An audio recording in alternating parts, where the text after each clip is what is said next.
chers téléspectateurs de Wafrica TV, vous le savez comme nous, l'Afrique est depuis au moins le week-end dernier secouée par les propos du président tunisien Kais Saied qui remettent en cause la notion d'intégration africaine.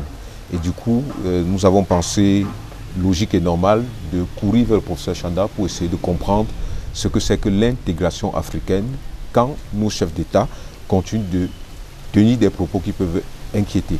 Bonjour à vous. Regardons plutôt dans cette direction cet entretien. Bonjour professeur Chanda. Bonjour. Professeur Chanda, le président tunisien Kais Saied, pour ne pas le nommer, a tenu des propos suffisamment choquants, ramenant à tout ce qui est négatif en Tunisie, aux Noirs, aux Subsahariens. Oui. Et du coup, l'objet de notre entretien, c'est un peu ça. On va parler du fait, mais davantage de la notion d'intégration en Afrique. Ouais. Comment est-ce que vous avez d'abord accueilli ces propos? D'abord, c'est très malheureux. Ensuite, je dois vous dire que venant de la Tunisie, c'est très gênant pour beaucoup de personnes.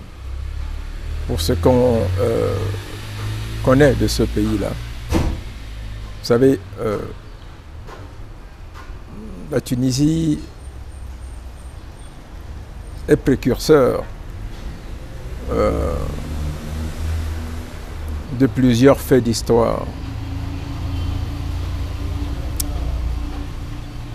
C'est un des tout premiers pays à exprimer et à exposer un nationalisme arabe libéral porté par Habib Bourguiba, son premier président. C'est aussi un des tout premiers pays, sans doute le seul dans le monde arabe, à avoir édicté très tôt des lois consacrant les droits de la femme. On approche le 8 mars, c'est quand même important de le dire. Oui. C'est aussi le berceau du printemps arabe. Vous savez, ce vendeur de fruits, Mohamed Bouazizi, diplômé au chômage, oui, qui est tué à la suite d'une chasse aux sauveteurs, comme on en connaît chez nous, et qui va enclencher un mouvement qui va aboutir au renversement du régime. Oui, il va s'immoler. Voilà, s'immoler par le feu. Oui. Mais je crois que, vous savez, nous vivons un temps où les nationalismes sont de plus en plus exacerbés et où, je dirais, même les particularismes identitaires s'étalent avec parfois une certaine violence, parfois une certaine lâcheté, dans certains cas à tort, et dans d'autres à raison. Je voudrais quand même ici déjà planter un préalable qui est important. C'est quand même le métier que je connais le mieux, la diplomatie. Pour vous dire qu'en tant que Camerounais, je veux déjà envoyer un grand message à notre ambassadeur sur place, Samuel Jobo, qui est un diplomate très expérimenté, habitué des situations de crise. Il a été chargé d'affaires en Côte d'Ivoire pendant tout le temps où il y a eu la fameuse crise ivoirienne. Oui. Donc, d'un point de vue technique, moral et professionnel, je voudrais dire pour nos compatriotes, sans être très sectaire, qu'ils ont sur place un très bon interlocuteur, un très bon défendeur et un bon représentant du pays. Samuel Djoboa appartient à la vague des diplomates de haut vol, vraiment tous des professionnels que le chef de l'État a nommés ces 10 dernières années. Donc, sur ce point, je n'ai aucun doute sur la protection des Camerounais. Sur la protection des Camerounais et des mesures qui seront effectivement prises sur place. Je veux, à la suite de cela, aussi planter notre décor. Dire aux Camerounais que d'un point de vue purement géopolitique et même géostratégique, nous comptons parmi les rares États qui, depuis l'indépendance, ont érigé, construit et gardé une diplomatie d'équidistance, voire même de neutralité, bien assumée, entre les différents pays de l'Afrique du Nord, l'Algérie, le Maroc et la Tunisie. Donc c'est vous dire que la Tunisie est un partenaire important du Cameroun. Nous avons avec ce pays des relations très suivies, qui d'ailleurs s'expriment en des commissions mixtes très régulières, et puis des foires tunisiennes. Beaucoup de Camerounais vont se soigner en Tunisie en avant. Beaucoup vont y étudier. Exactement. Beaucoup y vont pour des études. Hélas, c'est quand même un pays des bords de la Méditerranée, et c'est donc un pays... Prétexte pour la traversée. Pas prétexte, un pays de transit. Alors, par rapport à ce qui se passe, il faudrait peut-être aussi rappeler à beaucoup que le chef de l'État tunisien actuel, Kais Saied, est la résultante d'une fin de processus engagé par le printemps arabe. Il a connu. Ce processus a connu plusieurs phases, plusieurs étapes. Et ce professeur d'université que personne n'attendait est devenu chef de l'État. Avec certaines pratiques et des formes de gouvernance interne sur lesquelles je me garde de ne pas porter un jugement. Il faut rester concentré sur le sujet. La situation que nous vivons, bien évidemment, interpelle infiniment l'Union africaine. Et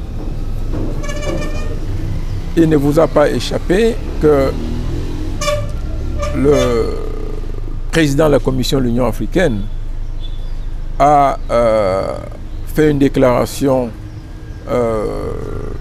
assez ferme, mais surtout très technique, pour rappeler l'éthique d'ensemble de l'organisation,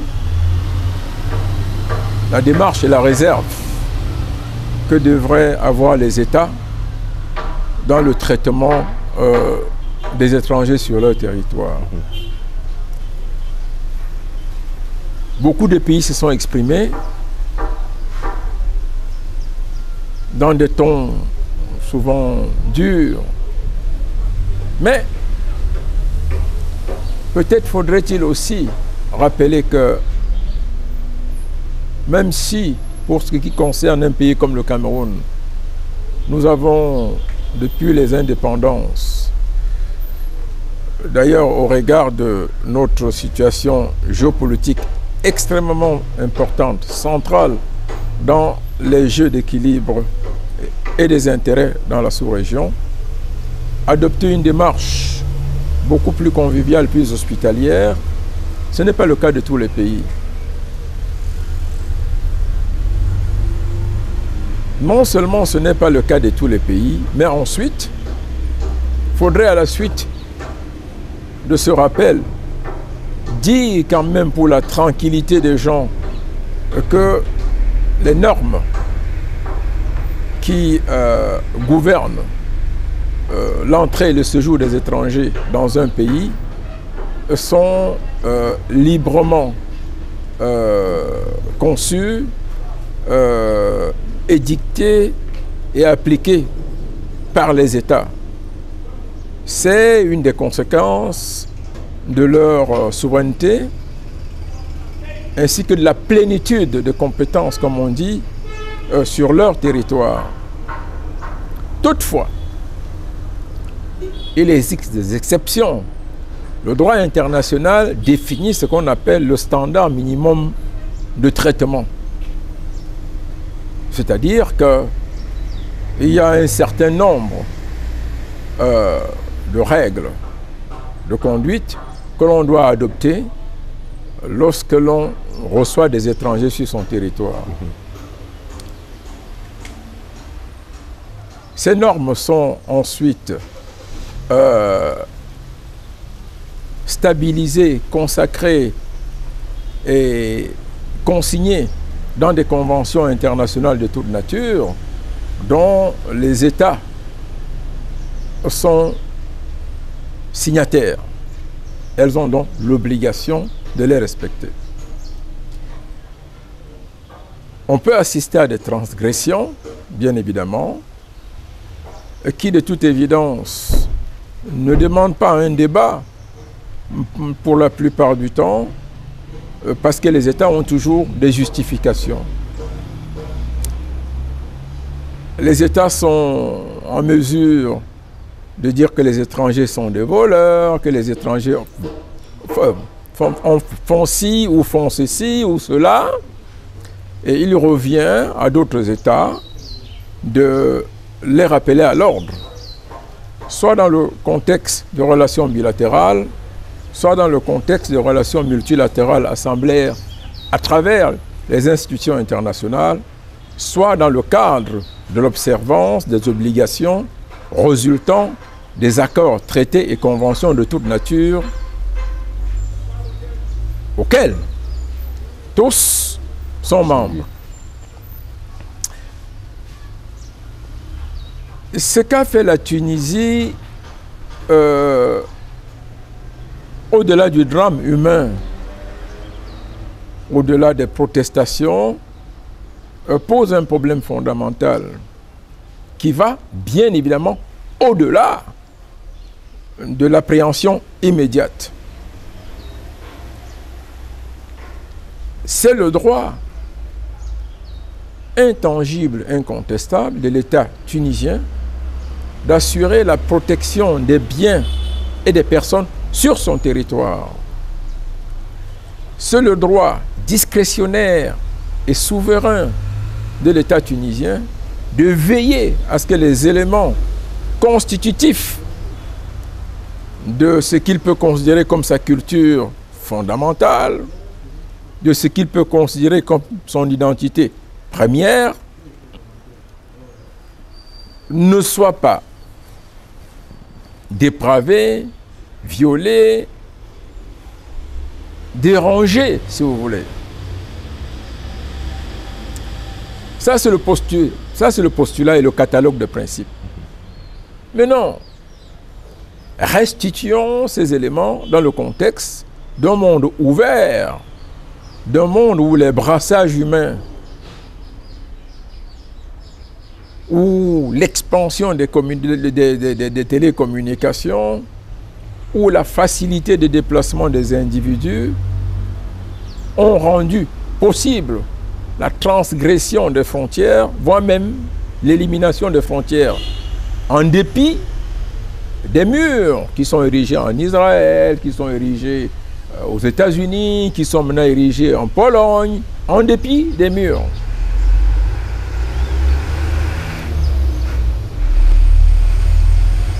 Nous en arrivons même aujourd'hui à contester la notion d'identité et d'anthropologie fondamentale en ce qui concerne les nations. Sur quelle base aujourd'hui définit-on en réalité le Tunisien d'origine, la culture tunisienne d'origine, oui. La culture tunisienne fondamentale, classique, consacrée, affirmée, protégée et rendue comme vestige de Panthéon, c'est très compliqué. Oui. Donc, il y a une erreur terrible aujourd'hui à poser ce genre d'acte et à tenir le genre de discours qu'a tenu malheureusement le président tunisien. Si vous prenez le cas de la Côte d'Ivoire, du Cameroun, de la France, des États-Unis, en dépit de toutes sortes de contrôles et de précautions, il est devenu extrêmement compliqué de certifier l'origine identitaire des gens, même en les fixant dans des villages précis.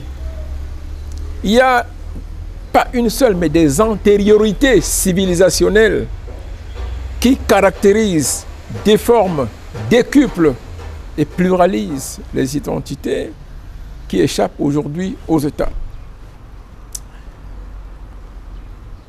J'ai découvert comme ça, en suivant les mémoires de mes étudiants à l'IRIC, que j'avais au moins 4 étudiants qui sont camerounais, mais en réalité qui sont de père et de mère nigérians. Ils sont nés au Cameroun, ils ont fait leur carte d'identité normalement, leur passeport normalement. Ils ont même des noms nigérians. Qu'est-ce que vous en faites? Vous vous levez un matin, vous décidez de traiter tous les Nigérians de cancrelats, d'envahisseurs, de porteurs de machettes.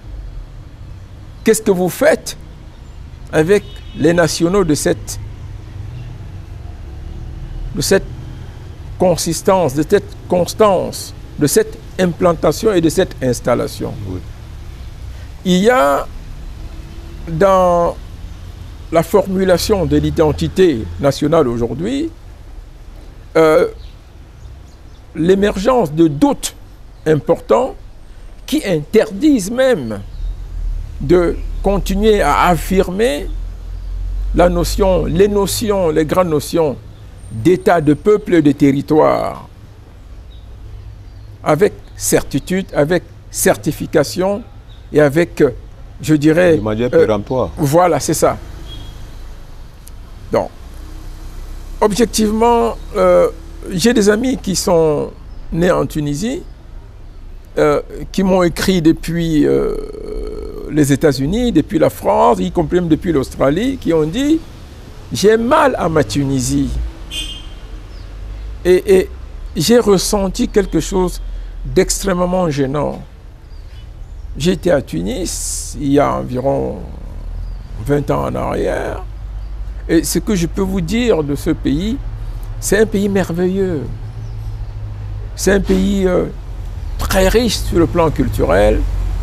C'est un pays qui a une très grande histoire, où vous avez une jeunesse extrêmement libre, déjà parce que les femmes sont plus libres en Tunisie que partout ailleurs dans le monde arabe. C'est un pays qui pratique un islam de tolérance, un islam de rassemblement, un islam pas conquérant, pas radical, mais un islam apaisé. Ce qui se passe est donc une terrible surprise. Mais nous ne pouvons pas nous cacher derrière le miroir de la critique, du constat ou de la dénonciation. Pourquoi? Parce qu'il y a plusieurs bonnes questions que nous ne nous sommes pas posées. Pourquoi y a-t-il un tel afflux de personnes vers les côtes méditerranéennes?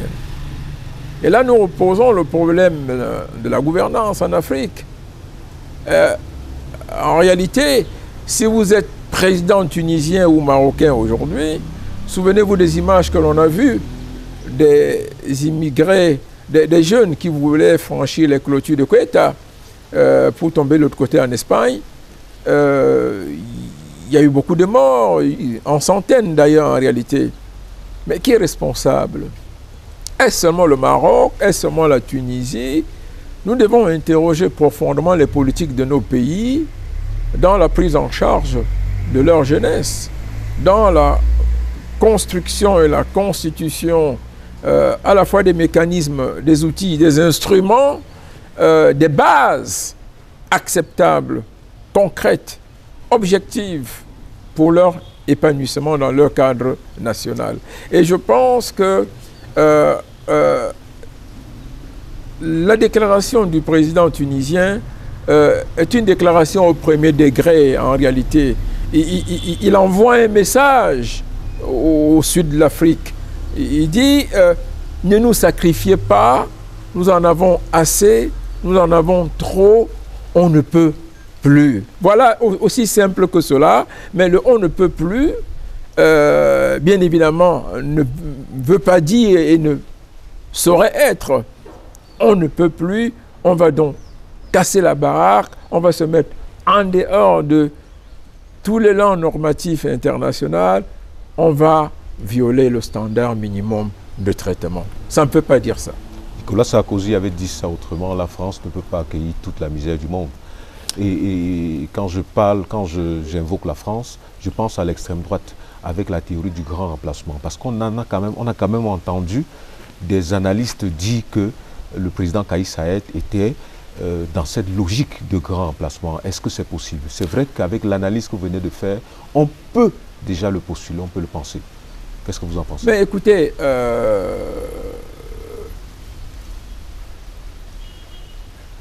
les brassages humains ont ceci de terrible. Qu'à un moment donné, toutes les rênes d'une gouvernance peuvent être rompues. On ne se lève pas un matin pour décider de faire une clôture entre le Mexique et les États-Unis quand même. Et puis, il y a beaucoup de réalisme qu'il faut prendre en considération. Pour donner deux faits simples. Je suis retourné en France où j'ai fait mes études à Paris. J'ai vu la situation dans le métro, les transports en commun, c'est déplorable. Il y a un plus grand brassage humain, mais il y a une plus grande précarité, une plus grande distorsion des règles de civilité élémentaire. Il y a dans l'imagerie courante que vous verrez dans les rues de New York ou d'Amsterdam,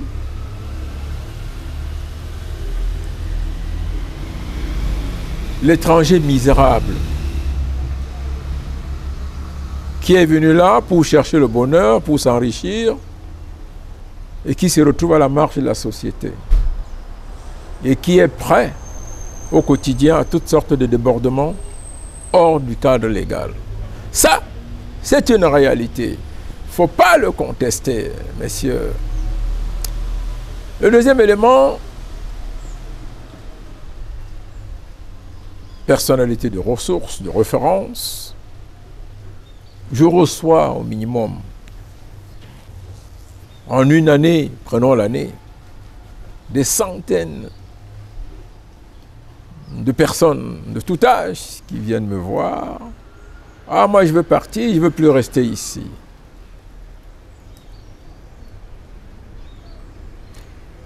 Les plus courageux ou les plus rusés vous avancent des prétextes, parfois qui tiennent la route. Mais croyez-moi, j'ai eu énormément de mésaventures. Je suis intervenu personnellement auprès des missions diplomatiques, y compris parfois au plus haut niveau, dans les chancelleries à l'étranger. C'est-à-dire passant par-dessus la mission diplomatique au Cameroun, pour solliciter que quelqu'un soit autorisé à aller à l'étranger. J'ai eu des gens qui disaient que c'était pour publier un livre, pour mener des recherches, et ainsi de suite, pour des soins qui n'allaient pas prendre longtemps. Ces personnes ne sont pas revenues. Je ne sais pas si vous mesurez ce que ça fait. Très bien. Alors, revenons sur Sarkozy. Il y a un peu de vérité là-dedans. Moi non plus, j'accepterai pas que le Cameroun devienne un dépotoir de toute la misère du monde. Je pense que il y a une grosse interpellation des Africains dans tout ce qui se passe. Nous devons être réalistes. On vous dit, en une année, la Méditerranée a avalé 4 à 5 000 personnes. Elles allaient où? À la recherche du bonheur. Mais non, je regrette dans le discours à la jeunesse de Paul Biya, qui dit ça ne sert à rien d'être compétent si vous n'êtes pas organisé. Je crois que là aussi c'est un message très fort. L'invocation, l'appel à l'organisation induit la capacité, induit la volonté, induit l'exigence d'une adaptation dans un contexte quel qu'il soit. Vous devez être en mesure de vous réinventer en fonction des difficultés, de vous recréer pour vous adapter au terrain, aux vicissitudes, aux conflits, aux antagonismes, aux attaques, aux décisions négatives auxquelles vous êtes confrontés. Je ne veux pas prêcher dans la nature. J'ai traversé le désert du Sahara, moi. Ça n'a pas été que du cadeau pour arriver en France. J'ai passé des nuits à manger dans la poubelle à Paris. Et je crois que ce n'est pas une manière de dire que tout le monde devrait faire ça. Mais il est important aujourd'hui, au-delà, comme je vous dis, d'une appréhension au premier degré de la déclaration du président tunisien, d'essayer de comprendre. Attendez, ramenez un État à une case. Posez-vous la question. Y aura-t-il toujours suffisamment de chambres, pour accueillir tout ce de plats, de fourchettes, de couchettes dans une maison pour accueillir tout le monde? C'est ça. Ça va beaucoup plus loin. Il y a entre ça et puis sans doute les actes négatifs, les déclarations négatives, les démarches qui résultent de la mauvaise gestion des crises et des conflits, c'est une chose. Mais il y a ce qui relève des inquiétudes, la maîtrise du système de gouvernance dans une nation. Le message est clair. Si nos États sont sérieux, doivent se battre pour garder leurs jeunes, pour trouver de l'emploi pour eux, pour créer un bonheur sur place. Merci infiniment pour ce chantier. Je vous en prie, je crois qu'on ne pourrait pas mieux dire. À très bientôt sur Africa TV, chers téléspectateurs.